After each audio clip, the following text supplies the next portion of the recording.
Hello students, થર્મોડાયનેમિક્સમાં આજે આપણે જોઈશું specific heat at constant volume and specific heat at constant pressure. સૌથી પહેલાં તો સ્પેસિફિક હીટ એટલે શું? સ્પેસિફિક હીટ જેને ગુજરાતીમાં કહેવાય વિશિષ્ટ ઉષ્મા.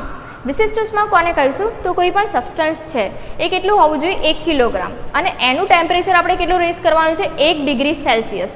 તો એ 1 કિલોગ્રામ સબસ્ટન્સનું ટેમ્પરેચર 1 ડિગ્રી સેલ્સિયસ જેટલું રેઝ કરવા માટે જે એનર્જી આપવી પડે એને શું કહેવાય?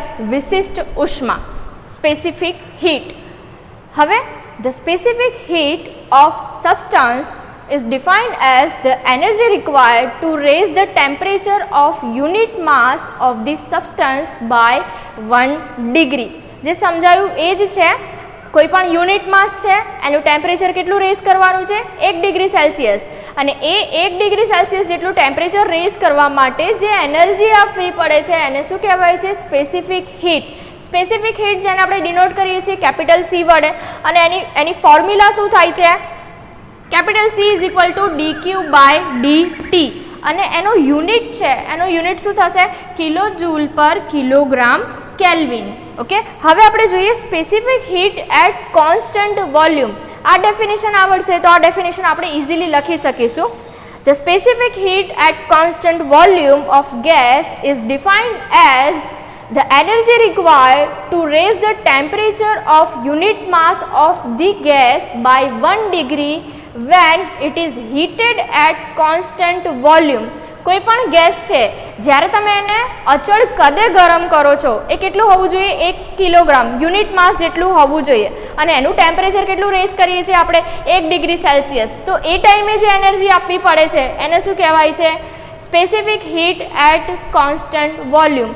અચળ કદે કોઈ પણ ગેસ છે એ ગેસનું ટેમ્પરેચર 1 ડિગ્રી સેલ્સિયસ જેટલું રેઝ કરવા માટે જે ઉર્જાની જરૂર પડે છે એને વિશિષ્ટ અચળ કદે વિશિષ્ટ ઉષ્મા કહેવાય છે. હવે આ જે ઇક્વેશન છે આ ઇક્વેશન પરથી આપણે કોન્સ્ટન્ટ વોલ્યુમ માટે સ્પેસિફિક હીટની ફોર્મ્યુલા લખીશું. અહીંયા કેપિટલ સી છે, કેપિટલ સી અને સફિક્સમાં વી લખવાનું છે. હવે સફિક્સમાં વી કેમ લખ્યું છે? કેમ કે કોન્સ્ટન્ટ વોલ્યુમ છે એટલા માટે. એની ફોર્મ્યુલા શું થાય છે? du/dt. આ કઈ રીતે આવ્યું એ આગળ આપણે જોઈએ. હવે આના પરથી આ ડેફિનેશન લખવી હોય તો શું થશે? ડેફિનેશન du મતલબ કે rate of change in specific internal energy, આંતરિક ઉર્જામાં થતો ફેરફાર. કોની સાપેક્ષમાં? dt મતલબ કે ટેમ્પરેચર, તાપમાનમાં થતો ફેરફાર. તાપમાનની સાપેક્ષમાં સ્પેસિફિક આંતરિક ઉર્જામાં થતા ફેરફારના દરને શું કહેવાય છે? Specific heat at constant volume. Okay, તાપમાનની સાપેક્ષમાં આંતરિક ઉર્જામાં થતા ફેરફારના દરને specific heat at constant volume કહેવાય છે. અચળ કદે વિશિષ્ટ ઉષ્મા કહેવાય છે. બરાબર.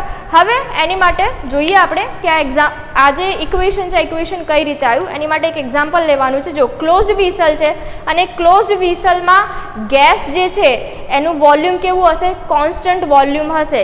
બરાબર. આમાં ગેસ ભરેલો છે. આની અંદર આપણે dQ જેટલું હીટ જે છે એ અપ્લાય કરીએ છીએ, હીટ સપ્લાય કરીએ છીએ. એ દરમિયાન આ જે ગેસ છે એ ગેસના વોલ્યુમમાં કોઈ ફેરફાર થતો નથી. કેમ કે વોલ્યુમ કેવું છે? કોન્સ્ટન્ટ છે, અચળ છે. જ્યારે પણ વોલ્યુમ કોન્સ્ટન્ટ રહેતું હોય ત્યારે વર્ક ડન શું થશે? 0 થશે. dw 0 થશે. આ તમારે યાદ રાખવાનું છે.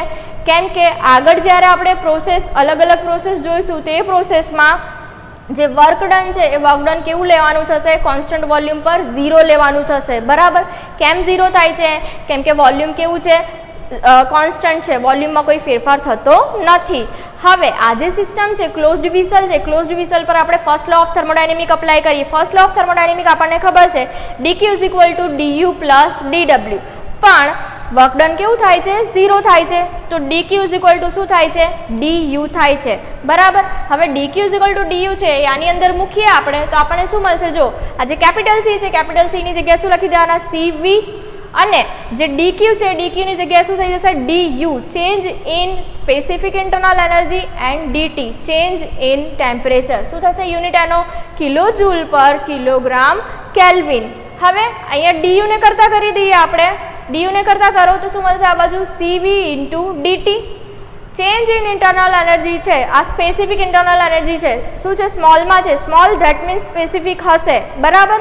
તો આને આપણે આનો ચેન્જ જે છે આપણે શું લખીશું u2 - u1 final condition second લઈએ છીએ અને ઇનિશિયલ કન્ડિશન શું લઈએ છીએ 1 લઈએ છીએ. તો u2 - u1 = cv * t2 - t1 બરાબર. હવે આ શું હતું સ્પેસિફિક હતું, આપણે ટોટલ ઇન્ટરનલ એનર્જી લખવી હોય તો શું થશે specific internal energy = total internal energy divide m. માસ સાથે જ્યારે તમે કોઈ પણ જે પદ છે એને તમે ડિવાઈડ કરશો તો શું મળશે એનું સ્પેસિફિક મળશે. તો અહીંયા આ જે સ્મોલ યુ છે એ સ્મોલ યુની જગ્યાએ આપણે શું લખી શકીએ u/m, અહીંયા u/m લખી દીધા છે બરાબર. u2 - u1 = m * cv t2 - t1. હવે આ જે ઇક્વેશન છે એ યુનિટ માસ માટે છે બરાબર અને આ જે ઇક્વેશન છે એ m માસ માટે છે. હવે u2 - u1 છે એની જગ્યાએ શું લખી શકીએ આપણે du = mcv dt. ઓકે, આ જે ઇક્વેશન છે આ બધા ઇક્વેશન યાદ રાખવાના છે. નેક્સ્ટ ટોપિક જ્યારે આપણે ભણીશું તો એમાં આ ઇક્વેશન બધા ડાયરેક્ટલી મૂકવાના થશે. હવે આપણે જોઈએ specific heat at constant pressure જેને કહેવાય છે CP.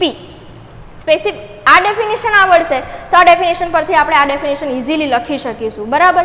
અહીંયા શું હતું કોન્સ્ટન્ટ વોલ્યુમ હતું અને અહીંયા શું લેવાનું છે આપણે કોન્સ્ટન્ટ પ્રેશર લેવાનું છે. Okay, the specific heat at constant pressure of a gas is defined as the energy required to raise the temperature of unit mass by 1 degree when it is heated at constant pressure. કોઈ પણ gas છે, કોઈ પણ ગેસને આપણે શું કરવાનું છે કોન્સ્ટન્ટ પ્રેશર પર ગરમ કરીશું તો ત્યારે એના યુનિટ માસને 1 ડિગ્રી સેલ્સિયસ જેટલું એનું ટેમ્પરેચર રેઝ કરવા માટે જે એનર્જી આપવી પડે એને શું કહીશું આપણે specific heat at constant pressure. હવે આની જે ફોર્મ્યુલા છે આની ફોર્મ્યુલા શું બનશે ત્યાં અહીંયા હતું cv = du/dt, અહીંયા શું થશે cp = dh/dt. હવે આ કઈ રીતે આવ્યું એની માટે આપણે હવે આ જોઈશું. જો dh શું છે ચેન્જ ઇન સ્પેસિફિક એન્થાલ્પી અને dt શું છે ચેન્જ ઇન ટેમ્પરેચર. હવે આ ઇક્વેશન કઈ રીતે આવ્યું એ આપણે જોઈએ. એની માટે આ એક્ઝામ્પલ લેવાનું છે. સિલિન્ડર અને પિસ્ટન છે બરાબર, એની અંદર યુનિટ માસનો ગેસ ભરેલો છે. ઓકે, હવે જે પિસ્ટન છે એની ઉપર વેટ મૂકેલું છે અને આ વજન દ્વારા પિસ્ટન પર શું કરવાનું છે આપણે બળ લગાડીશું તો એના કારણે પિસ્ટન છે પિસ્ટનનું ડિસ્પ્લેસમેન્ટ થશે બરાબર. તો આપણને સામે શું મળશે ડિસ્પ્લેસમેન્ટ વર્ક મળશે. આપણને ખબર છે ડિસ્પ્લેસમેન્ટ વર્ક જેને આપણે ડિનોટ કરીએ છીએ જેની ફોર્મ્યુલા છે w = pv. હવે અહીંયા માની લો કે પહેલી કન્ડિશન જે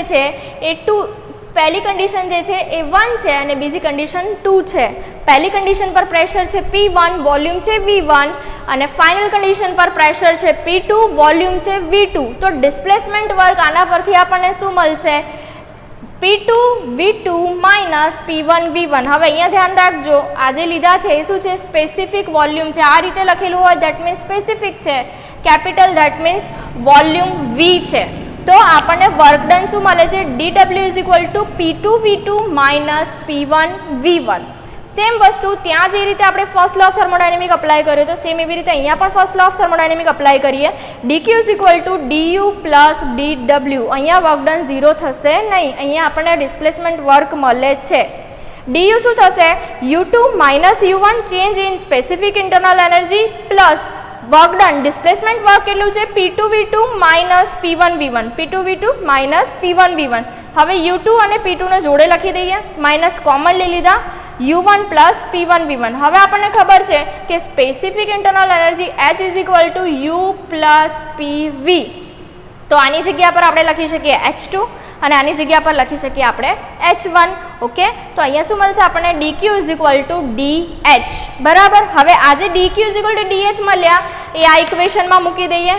તો જુઓ, specific heat at constant pressure છે તો એને આપણે લખી શકીશું C સફિક્સમાં p, dq ની જગ્યાએ થઈ જશે dh બાય dt, એટલે આ ફોર્મ્યુલા આપણને મળી ગઈ. ઓકે, અને એનો યુનિટ શું થશે? કિલો જૂલ પર કિલોગ્રામ કેલ્વિન. હવે આગળ બીજા આપણે ઇક્વેશન જોઈએ. dh ને કરતાં કરી દો એટલે કે સ્પેસિફિક એન્થાલ્પીને કરતાં કરી દો તો શું મળશે આપણને? Cp into dt. dh ની જગ્યાએ લખી શકાય H2 માઇનસ H1, સ્મોલમાં છે ધેટ મીન્સ સ્પેસિફિક છે.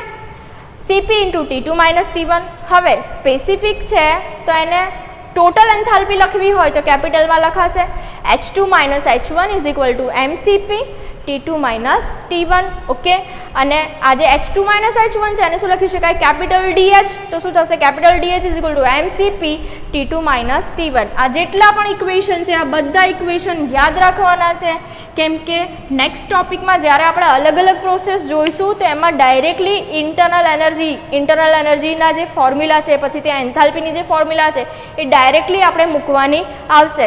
તો આ ઇક્વેશન તમારે યાદ રાખવાનું છે. સ્પેસિફિક હીટની ડેફિનેશન થઈ ગઈ. એના પછી specific heat at constant volume છે, એમાં આપણે ક્લોઝડ વિસલ લેવાનું છે. ક્લોઝડ વિસલ પછી શું કરવાનું? First law of thermodynamic apply કરવાનું, એટલે આપણને આ ફોર્મ્યુલા મળશે. પછી specific heat at constant pressure છે, એની માટે આપણે પિસ્ટન અને સિલિન્ડરની એસેમ્બલી લેવાની, એ સિસ્ટમ કન્સિડર કરવાની છે, બરાબર. અને અગેન એમાં શું કરવાનું છે? First law of thermodynamic apply કરવાનો છે. કોન્સ્ટન્ટ વોલ્યુમ માટે તમારે યાદ રાખવાનું વર્ક ડન કેવું રહેશે? 0 રહેશે. અને જે કોન્સ્ટન્ટ પ્રેશર છે એમાં આપણને ડિસ્પ્લેસમેન્ટ વર્ક મળે છે. તો આજે આપણે આટલું રાખીએ. નેક્સ્ટ લેક્ચરમાં આપણે નેક્સ્ટ ટોપિક જોઈશું. Thank you.